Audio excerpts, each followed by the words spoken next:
हर हर महादेव। श्री शिव महापुराण अध्याय 3। श्री सूत जी बोले कि सौनक सुनो, मैं तुम्हारे सामने गोपनीय कथा वस्तु का भी वर्णन करूंगा, क्योंकि तुम शिव भक्तों में अग्रगण्य तथा वेद वेत्ताओं में श्रेष्ठ हो। समुद्र के निकटवर्ती प्रदेश में एक वास्कल नामक ग्राम है, जहां वैदिक धर्म से विमुख महापापी द्विज निवास करते हैं। वे सब के सब बड़े दुष्ट और अधर्मी हैं। उनका मन दूषित विषय भोगों में ही लगा रहता है। वे न देवताओं पर विश्वास करते हैं न भाग्य पर। वे सभी कुटिल वृत्ति वाले हैं, किसानी करते और भांति भांति के घातक अस्त्र शस्त्र रखते हैं। वे व्यभिचारी और खल हैं। ज्ञान वैराग्य तथा सधर्म का सेवन ही मनुष्य के लिए परम पुरुषार्थ है, इस बात को वे बिल्कुल नहीं जानते। वे सभी पशु बुद्धि वाले हैं। जहां के द्विज ऐसे हों, वहां के अन्य वर्णों के विषय में क्या कहा जाए। अन्य वर्णों के लोग भी उन्हीं की भांति कुत्सित विचार रखने वाले स्वधर्म विमुख एवं खल हैं। वे सदा कुकर्म में लगे रहते हैं और नित्य विषय भोगों में ही डूबे रहते हैं। वहां की सब स्त्रियां भी कुटिल स्वभाव की हैं, स्वेच्छाचारिणी, पापासक्त, कुतसंगित विचार वाली और व्यभिचारिणी हैं। वे सद्व्यवहार तथा सदाचार से सर्वथा शून्य हैं। इस प्रकार वहां दुष्टों का ही निवास है। उस वास्कल नामक ग्राम में प्राचीन समय में एक बिंदुक नामधारी ब्राह्मण रहता था। वह बड़ा अधम था, दुरात्मा और महापापी था।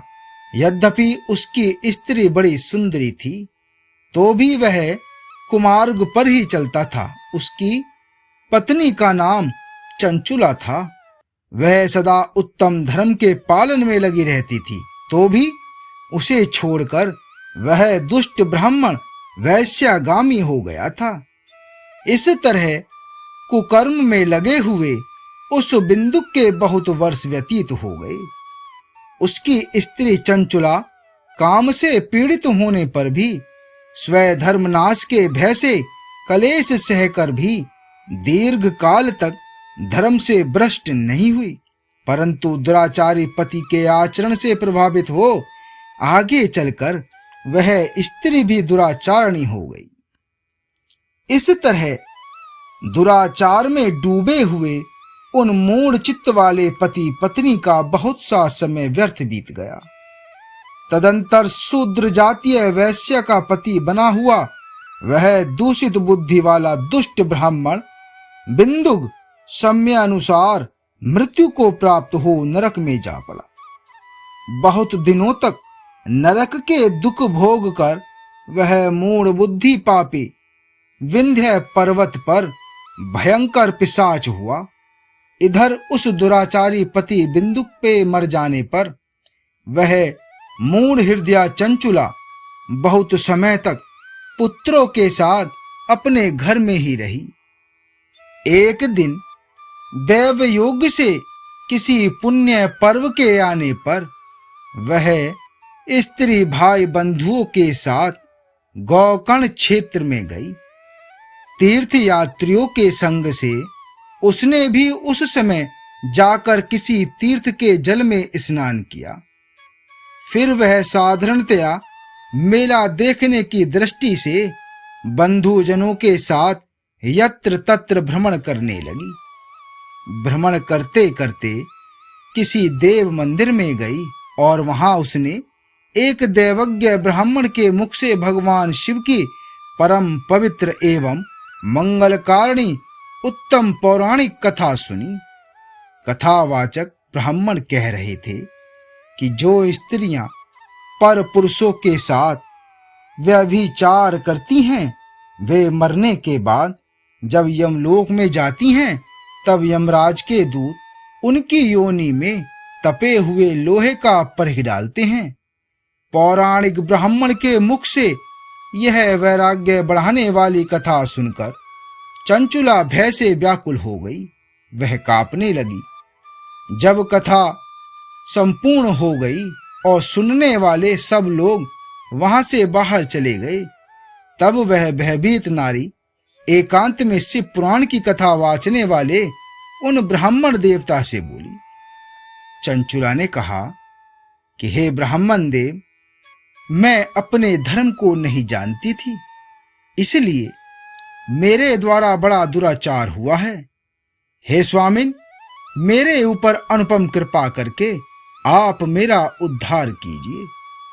आज आपके वैराग्य रस से ओतप्रोत इस प्रवचन को सुनकर मुझे बड़ा भय लग रहा है। मैं कांप उठी हूं और मुझे इस संसार से वैराग्य हो गया है। मुझ मूढ़ चित्त वाली पापनी को धिक्कार है। मैं सर्वथा निंदा के योग्य हूं, कुतसंगित विषयों में फंसी हुई हूं और अपने धर्म से विमुख हो गई हूं। हाय, न जाने किस किस घोर कष्टदायक दुर्गति में मुझे पड़ना पड़ेगा, और वहां कौन बुद्धिमान पुरुष कुमार्ग में मन लगाने वाले मुझ पापनी का साथ देगा। मृत्यु काल में उन भयंकर यमदूतों को मैं कैसे देखूंगी, जब वे बलपूर्वक मेरे गले में फंदा डालकर मुझे बांधेंगे, तब मैं कैसे धीरज धारण कर सकूंगी।